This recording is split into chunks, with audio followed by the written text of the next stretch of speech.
The galaxy blinked awake to the sound of drums. Not the humankind, but the hollow mechanical pulse that always announced a royal broadcast from the throne world of Araxis. Across 12 sectors, feeds shimmered into being, pouring light into marketplaces, barracks, temples, and the glittering offices of bureaucrats who lived for pomp. The Galactic King loved theater, and today he had prepared a performance meant to humiliate an entire species. The cameras swept across a grand chamber carved from obsidian and gold, as though wealth itself had been crystallized into walls. At its center, high on a dais, the king reclined on a throne that resembled the skeletal ribcage of some extinct titan. His eyes glowed like molten amber, reptilian in shape, and his voice carried with the artificial reverb of speakers designed to turn every syllable into law. He wanted every child in the galaxy to hear him and believe no one could resist him. Before him stood the prisoners, 12 human women bound at the wrists, their clothing tattered, faces pale under the unnatural glow. Some wept, some glared. One, a nurse from a captured outpost, lifted her chin as though daring the universe to remember her face. The king waved a clawed hand toward them, smiling with the satisfaction of a stage actor about to deliver his soliloquy.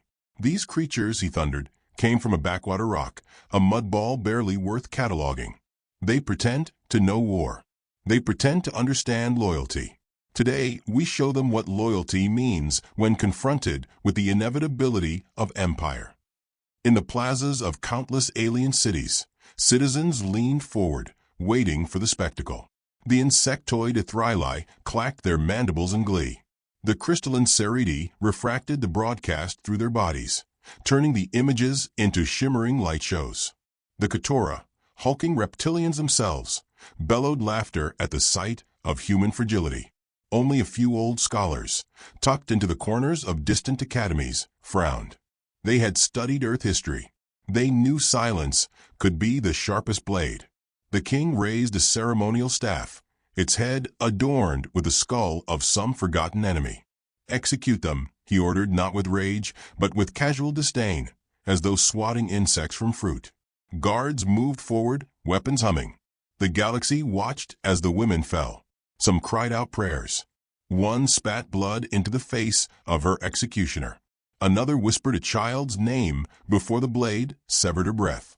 The feed did not cut away. The king insisted on close-ups, demanded that the camera hold still on pale faces growing still, on the crimson pooling against black stone. It was meant to etch terror into every human heart. When the last body crumpled, the king rose, his voice smooth as oil. Let this be the fate of those who challenge Varaxis. And let the humans know, your tears will salt the soil of your broken world. The broadcast ended with silence. Not cheers, not laughter, not applause. Just silence. Even the aliens who had enjoyed the spectacle shifted uncomfortably. Somewhere in the background hum of the galaxy, something had gone too still. On Earth, screens dimmed. Families stared at blank monitors. Children clutched parents' hands. Soldiers, hardened by decades of Earth's own brutal wars, stood in silent barracks. No one screamed. No one raged. They simply absorbed the horror like iron absorbing heat. In the Galactic Council chamber, a different kind of silence reigned. Representatives of dozens of species fidgeted in their seats, exchanging nervous glances. Into this hush stepped a man in a plain gray suit. He was unremarkable by alien standards, shorter than most, soft around the middle, hair prematurely graying at the temples. His name was Ambassador Samuel Harlan, and the galaxy had already dismissed him as harmless. He carried a ceramic mug that smelled faintly of coffee, though no alien in the chamber knew what coffee was. He cleared his throat politely. If I may respond on behalf of humanity, the council chair, a crystalline Ceridi whose body glimmered like a frozen waterfall, tilted her head. You may, though the matter seems concluded. Harlan smiled faintly, as though she had just complimented his tie. Concluded? No, ma'am. It's barely begun. He took a sip of coffee, wincing at the heat, then set the mug down carefully. We watched your king's production. Very dramatic. Reminded me of an old show back home, used to air on Friday nights. Lots of costumes, thunder, actors pretending to be gods. I always enjoyed the reruns. Murmurs rippled through the chamber. The insectoid Ithrili hissed in confusion. The Seridi frowned, refracting light uneasily. The Keturah sneered, their deep voices rolling with laughter.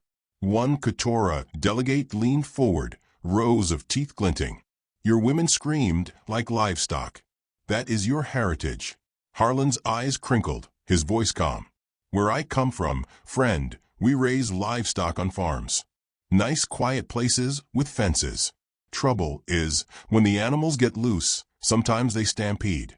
Flatten everything in their path. You ever seen that? The Keturah blinked, uncertain. The metaphor slipped past them like smoke. Harlan sipped his coffee again. Now I know the king thinks he's made his point, Harlan continued, gesturing gently with open palms. But back home, we've got a saying. Never poke a hornet's nest unless you like running. He poked. Hard. You'll forgive us if we start buzzing. Some delegates chuckled nervously, unsure if it was a joke or a warning. Harlan's voice never lost its courteous warmth, but the words crawled under their scales and shells. The Seridi chair leaned forward, crystalline facets glinting. Ambassador, are you threatening the council? Threatening. Harlan looked genuinely puzzled. No, I'm explaining. There's a difference. Humans are pretty simple.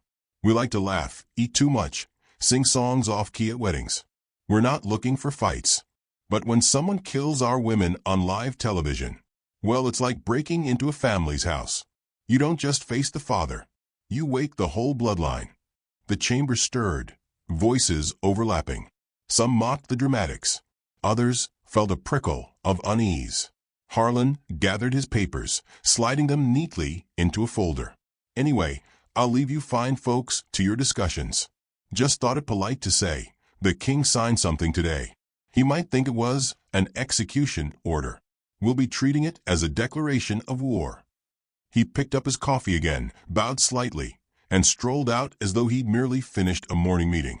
Behind him, the chamber erupted, shouted arguments, flaring tempers, frightened whispers. On Varaxis, the king lounged on his throne, reviewing replay angles of the broadcast like a proud director admiring his work. He didn't notice the subtle tremor spreading across the galactic feeds. Humans not weeping, not begging, but staring silently into cameras as if taking vows. Miners in the Andes put down their pickaxes and welded armor, plating to cargo haulers. Fishermen off the coast of Alaska dismantled trawlers, converting them into drone carriers. Teenagers recoded gaming servers into targeting networks while joking about killstreaks. Entire towns practiced blackout drills under starlight. It didn't look like mourning. It looked like mobilization. The aliens didn't understand the quiet. They mistook it for paralysis. The council analysts wrote reports describing humans as emotionally incapacitated. Military strategists in other empires dismissed Earth as broken. But the older scholars, the ones who remembered reading about human wars fought with sticks and fire, whispered among themselves. They recalled accounts of civilizations burned to ash by human persistence, of armies that laughed in trenches while shells fell, of families that buried their dead and then returned to the battlefield with grim songs. On a secure channel, Harlan's voice crackled to a single human general orbiting Mars. They think it's over, he said softly, his voice stripped of courtesy now. They think the broadcast broke us. But what it really did was unite us. Every insult, every drop of blood, every smug laugh, they've written their names in the ledger. And you know what we do with ledgers? The general's reply was quiet, almost reverent. We balance them. Harlan smiled faintly, his face lit by the glow of his datapad. Exactly. He sipped his coffee again, though it had long since gone cold. Back in the council chamber, the Seridi chair tried to restore order. Let us not exaggerate, she insisted, her crystalline voice echoing. The humans have no fleets, no colonies, no unified command. They are a curiosity, not a threat. But her words rang hollow, because in every corner of the galaxy, the silence of Earth was beginning to sound like a storm gathering over the horizon. And in the throne room of Araxis, the king's laughter echoed over recordings of human women dying, never noticing that his empire had just sealed its fate. The silence after the executions spread across the galaxy like a contagion. It unnerved even those who had once cheered. Traders in the markets of the Ethereal hushed when Earth's name came up. The Seridi dimmed their refractive displays when human images appeared on their crystalline bodies. The Keturah mocked more loudly than ever, but their laughter felt brittle, too quick, as though they were laughing to convince themselves. On Earth itself, silence became steel. The governments did not call for parades or demonstrations. They did not ask for vengeance in speeches carved with bombast.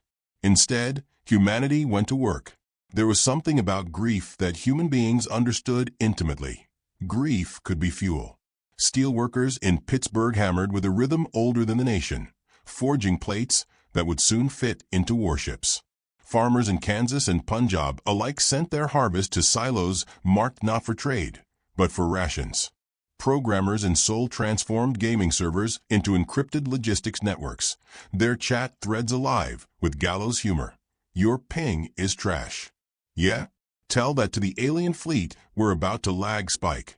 In the orbiting dockyards above Mars, welders worked in shifts, so long they joked about forgetting the difference between sunrise and engine glow. They painted names on the hulls of ships, not grand heroic titles, but homely reminders. Granny's revenge, the cornfield, Rosie's fist. Even vessels that still smelled of rust and earth were fitted with makeshift weaponry, because humans had always excelled at taking what was broken and making it lethal. Ambassador Samuel Harlan remained the polite face of humanity. He continued attending the Galactic Council sessions in his gray suit, carrying his chipped coffee mug, smiling like a man watching children play with matches.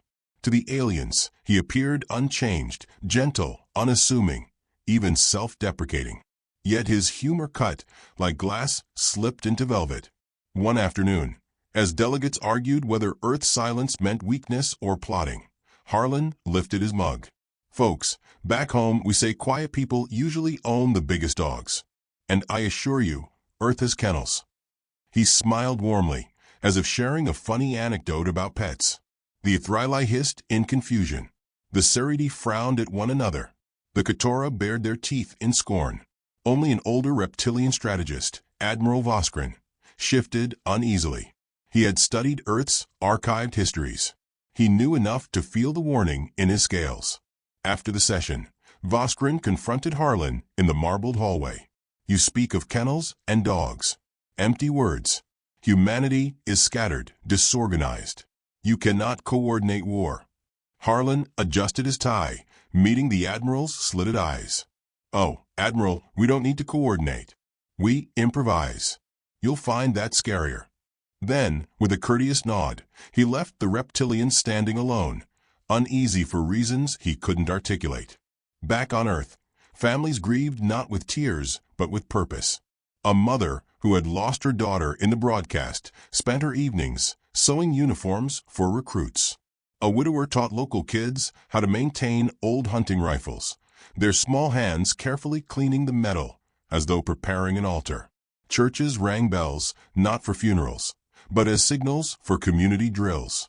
In one small town, an entire high school class volunteered together, joking that prom would be held on the deck of a battleship. Alien spies reported back to their empires that humanity was quiet, working, building. The reports were dismissed. One Seridi official laughed. They are ants.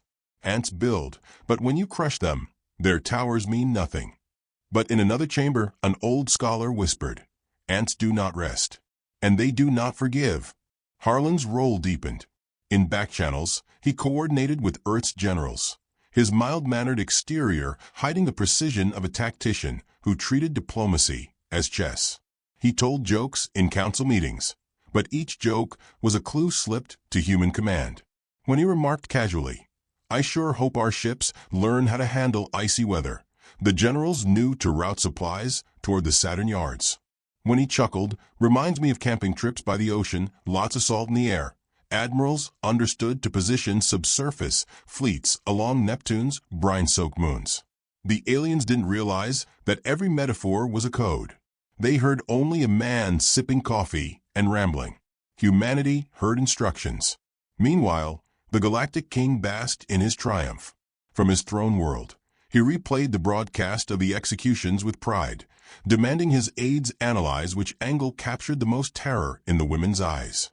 He boasted that humans had fallen silent out of fear. He ignored the tremors of doubt spreading through his advisors. "Your Majesty," one aide whispered, "the silence it feels unnatural." The king waved a dismissive claw. "Silence is submission. Let them sulk. Their spirit is broken. Soon, we will take their world as tribute." But in hidden bunkers on Earth, voices carried through dim-lit halls.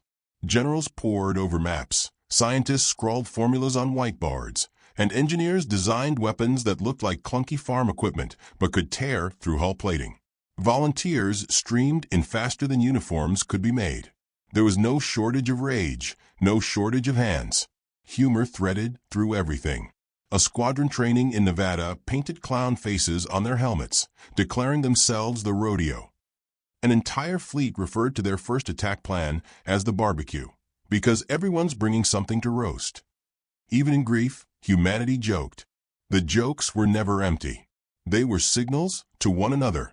We are not afraid. Admiral Voskrin watched from afar, unease growing.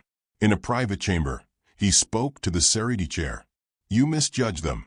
These humans, they sharpen their grief into weapons.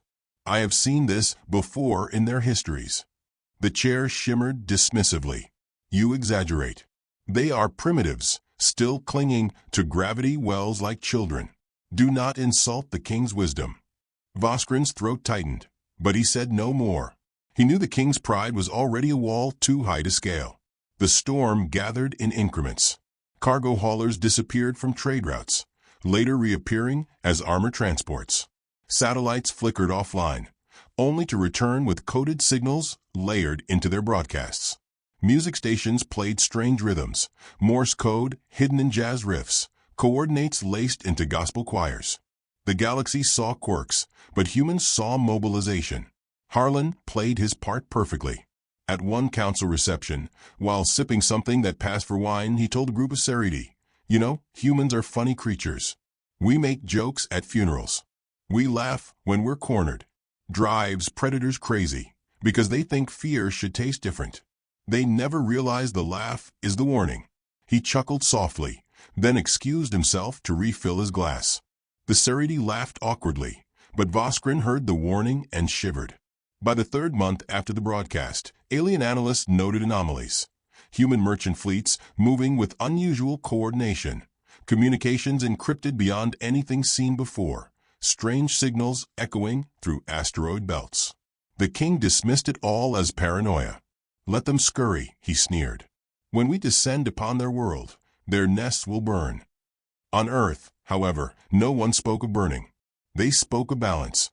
A widow in Warsaw said it plainly while handing her son a rifle. "They took our women on camera. We'll take their crown in return."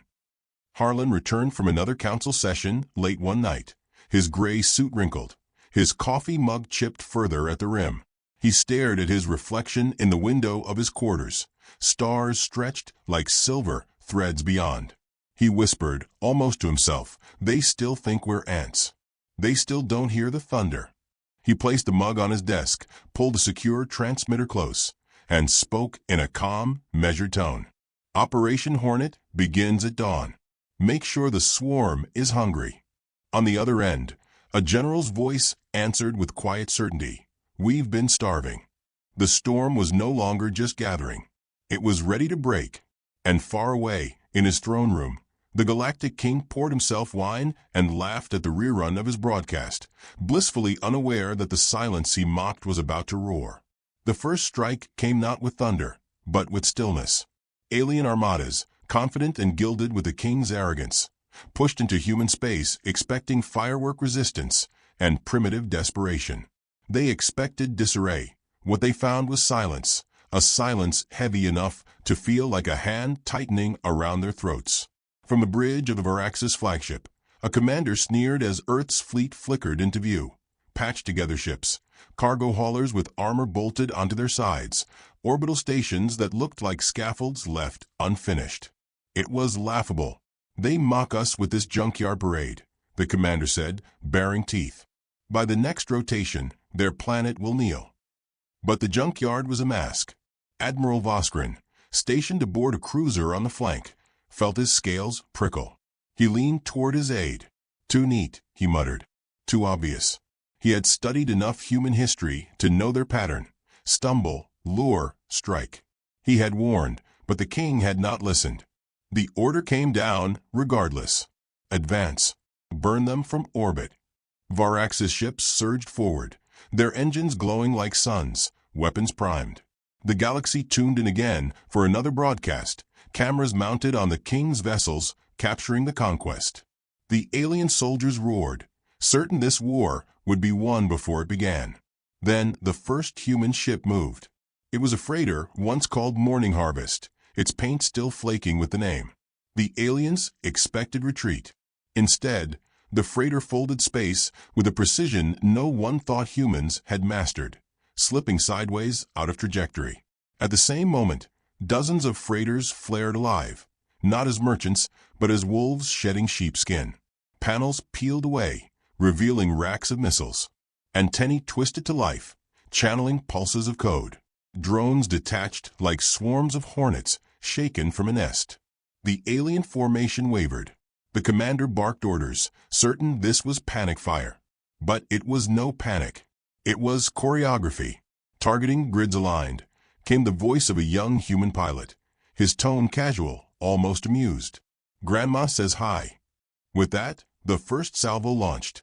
The missiles didn't just explode. They sang. Bursts of sound, ancient Earth music, blared through the channels as warheads streaked toward alien hulls. Elvis crooned across the void as explosions lit up the dark. One pilot hummed Sinatra while guiding drones into the underbellies of cruisers. Another laughed mid-dogfight, comparing plasma fire to 4th of July sparklers. Alien officers listened in horror. These weren't the screams of prey, they were jokes, banter, songs. It was madness. It was war painted with laughter. On Earth, entire cities watched the feed with clenched fists and tear-filled eyes. They heard their people laughing in the jaws of death, and they understood. Humanity had chosen rage disguised as joy. Admiral Voskrin's worst fear crystallized. "Pull back," he shouted, but the command came too late. Human ships that had appeared clumsy now revealed impossible precision, weaving through enemy fire, cutting into formations with the elegance of surgeons. What looked like scattered junk was, in truth, a net closing in. Ambassador Harlan sat in the Galactic Council chamber, sipping his coffee as the emergency broadcast filled the holoscreens. Alien delegates gasped, shouted, panicked. Harlan tilted his head, expression mild, like a man watching neighbors argue over fence posts. The Serity chair turned on him, crystalline facets, trembling. "What is this? This slaughter? You said nothing of this." Harlan blew gently across his coffee, as though cooling it. "Well, ma'am, you didn't ask." He smiled softly, the kind of smile that made his words sound like honey while his eyes promised steel. "Besides, you all saw our ships. Rusty freighters, right? That's what you wrote in your reports." We just leaned into the image. The chamber erupted again, accusations flying. Harlan set his mug down carefully. "You think we're reckless. We're not. Every move out there has been rehearsed in basements, garages, barns. We've been training for this longer than you think, just not in ways you ever noticed. We hid our war in our hobbies." The Athrili delegate hissed, mandibles clacking. "This is impossible. No prey evolves to strike like this." "Prey." Harlan raised an eyebrow. "Funny thing about prey. Sometimes it grows claws." The feed shifted again, alien cruisers exploding, human ships darting like wasps, their chatter filled with laughter and irreverent banter. A pilot shouted, "Tell Mom dinner's late," as he plunged his ship into a dive that gutted an enemy corvette. Another declared, "This one's for the girls they killed," before firing a spread that vaporized a destroyer. On the flagship, the Varax's commander snarled, convinced sheer size would prevail. "Crush them," he bellowed. He did not see the trap until it closed. The human fleet, scattered wide, suddenly folded in on itself with terrifying speed, gravity wells bending space as though guided by instinct. Alien ships, lured into the heart of the formation, found themselves encircled. The junkyard net tightened. Voskrin's claws dug into the railing as he watched the slaughter unfold. His aide whispered, trembling, "Admiral, they're not improvising." "No," Voskrin said bitterly. "They're conducting." The flagship reeled as human drones clamped onto its hull, drilling through plating. Explosions shuddered across decks. Alien officers screamed as compartments vented to vacuum. The commander shouted for reinforcements, but none came. Every supposed weakness of Earth's fleet had been bait, every opening a doorway into the trap. Back in the council, Harlan stood. He adjusted his tie with the calm of a man finishing a polite dinner. "If you'll excuse me," he said, voice smooth. "I believe my people are knocking."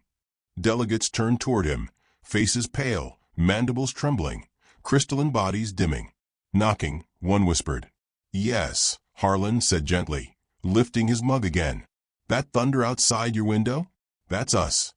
On the feeds, alien ships began to break apart in waves of fire. Human ships advanced, no longer pretending to be weak. The galaxy watched, horrified, as the predators they had mocked revealed themselves. Voskrin alone understood fully. He whispered to no one in particular. The king thought silence meant fear. It meant planning. The trap was complete. As the alien armadas broke, scattered, and died, Earth claimed its first galactic stronghold. Not with desperate resistance, but with deliberate ambush. The junkyard fleet was not junk at all. It was bait in a game humanity had perfected on its own world. Harlan, leaving the council chamber, tapped a secure communicator tucked into his sleeve. His voice, low and calm, carried across encrypted channels to Earth's high command. Phase 1 concluded. Tell the swarm. Sting confirmed. The reply came in a whisper filled with grim satisfaction. Phase 2 already in motion. The galaxy reeled in disbelief, but Earth did not pause. The storm had not broken fully yet. It had only begun to rain. And aboard his throne world, the king finally stopped laughing, staring at reports he couldn't reconcile. His certainty cracked, though he would never admit it. He whispered to his advisors, voice raw, "How did ants become wolves?" No one answered. The king had always thought silence a sign of weakness. Now it roared back at him, not with cries of surrender, but with the methodical hum of war machines and the laughter of humans who had nothing left to fear. Reports poured into his throne room faster than he could dismiss them. Fleet shattered, outposts overrun, trade routes swallowed whole by swarms of ships that were not supposed to exist. He ordered explanations, demanded excuses, but every voice he called on trembled. Ambassador Harlan did not tremble. He sat in the council chamber, mug of coffee steaming faintly, as the emergency broadcasts lit the hollow screens. Alien delegates babbled in terror, their voices crashing against one another in panic. Harlan stood, calm as a pastor at a funeral. "Ladies and gentlemen," he said softly, "you're witnessing something we didn't want to teach you." But since the king insisted, he gestured toward the screens. "Consider it a lesson plan." On the feeds, the camera locked onto a human squadron descending on an alien garrison world. Their ships were patched, dented, nothing like the polished silver of Varax's fleets, yet they moved with uncanny precision. Instead of battle cries, the comms filled with jokes. One pilot whistled an old country tune while strafing a fortress. Another announced, "Pop quiz, hotshot," before detonating an enemy depot. The Seridi delegates shivered. They could not comprehend war fought with grins. The lesson unfolded brutally. Humanity did not strike to frighten. They struck to erase. Orbital batteries that had once targeted Earth transports were dismantled and turned inward, used against their former owners. Cities were not razed indiscriminately. They were sliced apart with surgical strikes, command posts silenced, supply lines severed. It was not madness. It was discipline sharpened by rage. The king finally appeared on the screens, his amber eyes flashing. "This rebellion is a spark," he roared. "We will stamp it out." His words sounded mighty, but his image flickered. distorted by jamming signals that hummed with hidden human fingerprints. Harlan sipped his coffee. "Funny thing about sparks," he murmured. "They start wildfires." Voskrin, watching from his crippled cruiser, felt his chest tighten. He had warned them, begged them to listen. Now he watched humans dismantle fleets like butchers carving meat. The galaxy had underestimated Earth's patience, and now they would learn the cost. On Earth, the mobilization reached fever pitch. Families sent sons and daughters not to mourn but to fight. Ships were christened with names like Justice Served and Salt the Soil. Factories that once built tractors now churned out cannons.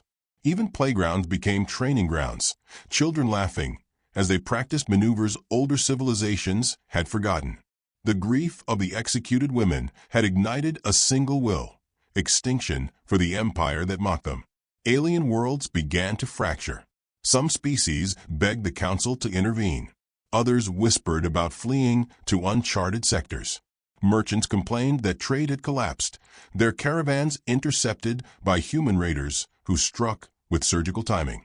They did not understand how humanity anticipated their routes, how every ambush seemed perfectly placed. They did not know Harlan had long ago woven codes into his diplomatic chatter, turning jokes about weather and family dinners into coordinates and timetables. The king's fury boiled. He demanded a second broadcast, demanded to show the galaxy his vengeance. But when the cameras lit, the feed was hijacked. Instead of his throne, the galaxy saw a modest room with a desk, a chipped mug, and Harlan himself. "Good evening," Harlan said politely, as if addressing neighbors. "I know you tuned in for the king's usual theatrics, but tonight we thought we'd share something different. You see, he taught us a lesson when he killed our women. We're simply returning the favor." Behind him, the screen shifted to battlefield footage. Human ships tearing apart alien formations, Marines storming strongholds with grim efficiency, civilians in occupied worlds raising banners marked with Earth's insignia. Harlan's voice remained calm. "We didn't ask for this war, but you made it public. You made it spectacle. Now the galaxy will watch as we write the ending." The council chamber erupted. Some delegates begged for mercy. Others screamed accusations at one another. Voskrin alone sat in silence, his claws trembling. He could hear the echo of an old scholar's words: "Ants do not forgive." On the front lines, the king's flagship became the final stage. Human fleets closed in, their weapons carving precise lines of fire. Alien defenders shouted orders, but discipline frayed under the weight of inevitability. One by one, their ships flickered out. Inside the flagship, panic reigned. Officers argued, alarms wailed, corridors shook with the force of impact. The king raged, clawing at aides who dared suggest retreat. "I am the Empire," he bellowed. "I cannot be defeated by vermin." But the vermin were at his door. Human Marines breached the flagship with methodical efficiency. They advanced not with wild screams, but with quiet determination, their helmets reflecting the flickering light of burning systems. One Marine paused long enough to scrawl something on the wall, a child's name, the name whispered by the woman executed months before. Then he pressed forward. The king faced them in his throne chamber, eyes blazing, claws raised. "You dare challenge me? I am eternal." A young soldier, no more than 20, leveled his rifle. His voice was steady. "No one's eternal. Not after what you did." The shot echoed like judgment. The king staggered, disbelief carved into his features, and fell against the throne he had so loved. The galaxy felt the tremor instantly. The broadcast, still hijacked, showed the image of a fallen king. Harlan's voice layered over it, quiet and steady. Class dismissed. Panic swept the council. Some delegates fled. Others collapsed into despair. The Serity chair whispered, "They will not stop. They cannot stop now." Voskrin lowered his head. "No," he agreed. "This is only the first chapter." In the aftermath, human fleets did not return home. They expanded outward, securing positions, dismantling weapons, establishing strongholds. Their rage had not burned out. It had only been given shape. Every child who had seen the executions remembered. and every soldier carried that memory like a flame. Harlan returned to Earth months later. He stepped off the shuttle to find streets lined not with cheering crowds, but with silent faces, watching, waiting. He raised his mug in a mock toast. "We made our point," he said softly. Then his smile faded. But the ledger isn't balanced yet. The lesson was not just for the king, not just for the empire. It was for the galaxy. Humanity had revealed itself not as prey, but as predator disguised in courtesy. They had spoken in jokes and metaphors, hidden knives and smiles, and when the time came, they had struck with precision that left no room for misunderstanding. The galaxy would never forget the silence after the executions, nor the thunder that followed. And somewhere, in the stillness of a council chamber abandoned in fear, Harlan's mug sat cooling, a faint ring left on polished stone, the last trace of a man who had taught the stars what it meant to awaken humanity's wrath.